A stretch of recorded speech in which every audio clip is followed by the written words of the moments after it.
Hi everyone, time for the weekly video. I'm not sweaty yet this week. I've not been to the gym. I'm not lying about in bed. I have received this in the post, the nice second sight copy of The Borderlands, which is a great film, a fantastic found footage film. I highly recommend. It has, I think it's one of the potentially all-time great modern horror movie endings. I think it's brilliant. I know that found footage is something that people can take or leave, kind of like any other, I was going to say subgenre, but it is mainly a style, but hopefully you know what I mean. Anyway, I am a big fan of a lot of them, although they can be very dull and painful if they are made by people who just think it's something you can knock together for 20 quid. And that's a shame. But The Borderlands is fantastic. If you've picked up the second sight Blu-ray set, then you're in for a treat. If you haven't and you have the means, then I recommend it. So yeah. In other news, I watched Scoop on Netflix, which is kind of fun.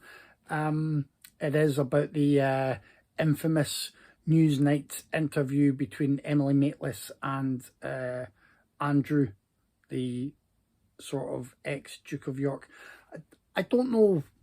I don't know what it goes by nowadays. I don't want to use a title with him because I believe he was stripped of his titles, but he is trying to snake back into the public eye and turn up at events that he really has no business being at. So, you know, to hell with him.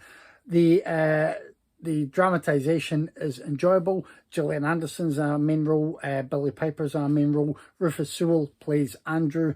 Very good. And it reminds me of how ridiculous some of that interview is and how I probably couldn't sit down to watch the whole thing because it would just make me cringe far too much.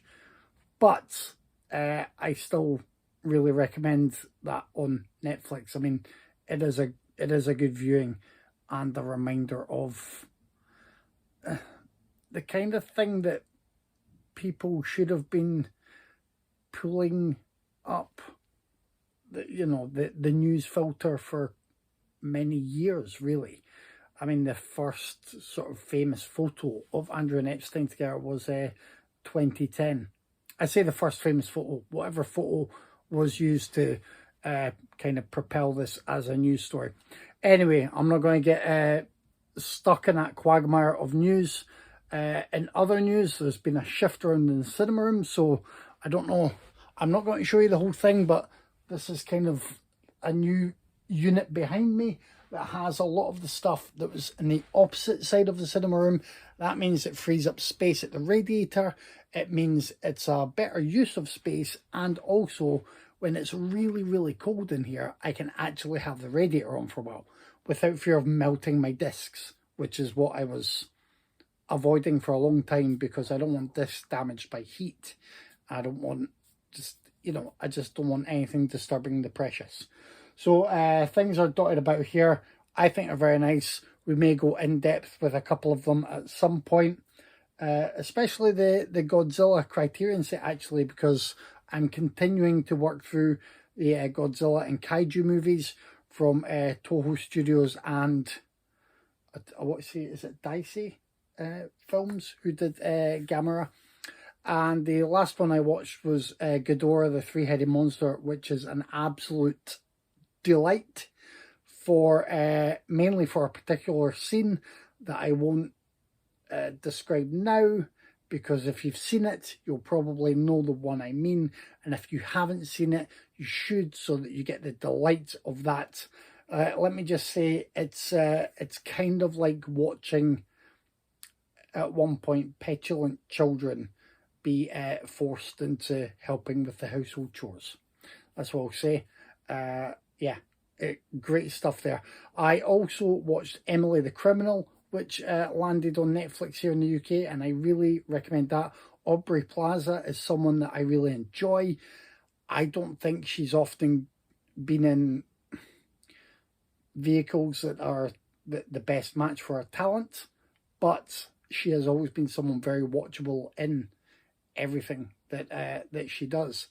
Emily the Criminal is pretty fantastic. It's pretty damning in its commentary on a society that doesn't really let people escape past mistakes. As a younger person, doesn't really let people see an easy way out of their masses of loans and debts.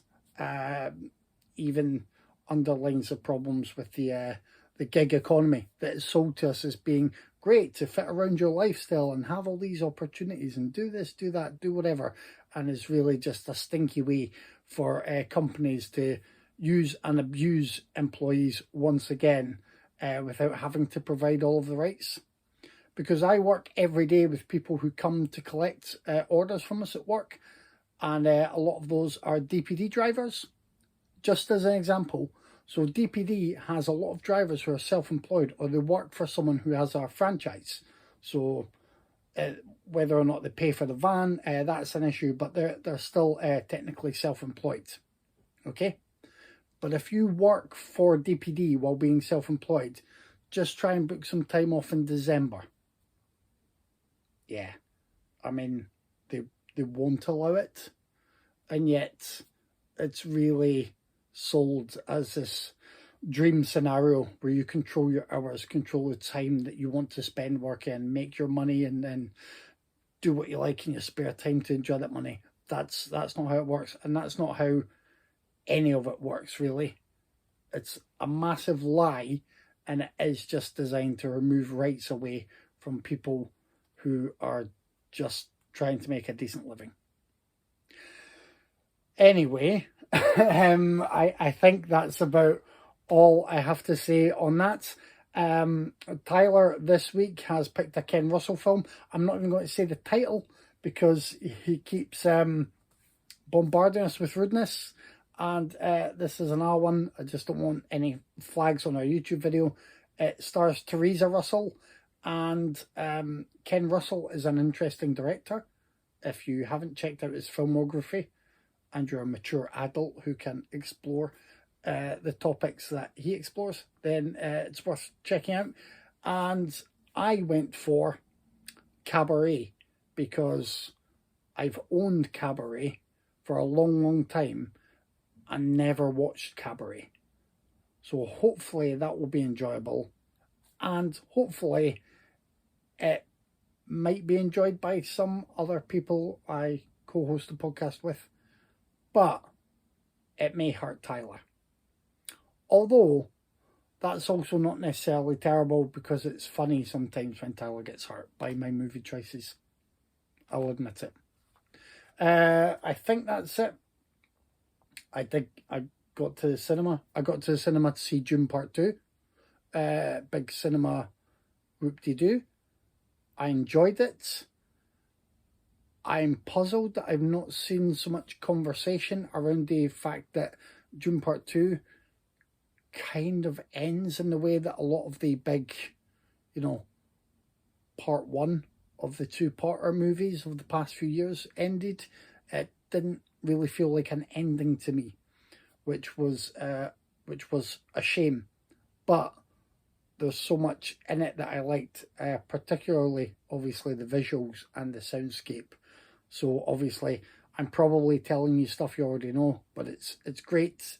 It's great to see on the big screen. It's great to hear in the cinema system, just, letting the sounds rattle through you. So I do recommend that. I'm sure we'll be mentioning it again on the podcast this week. That's it for now. I'm going to get ready to go and get sweaty now. Sorry you missed out. And until next week,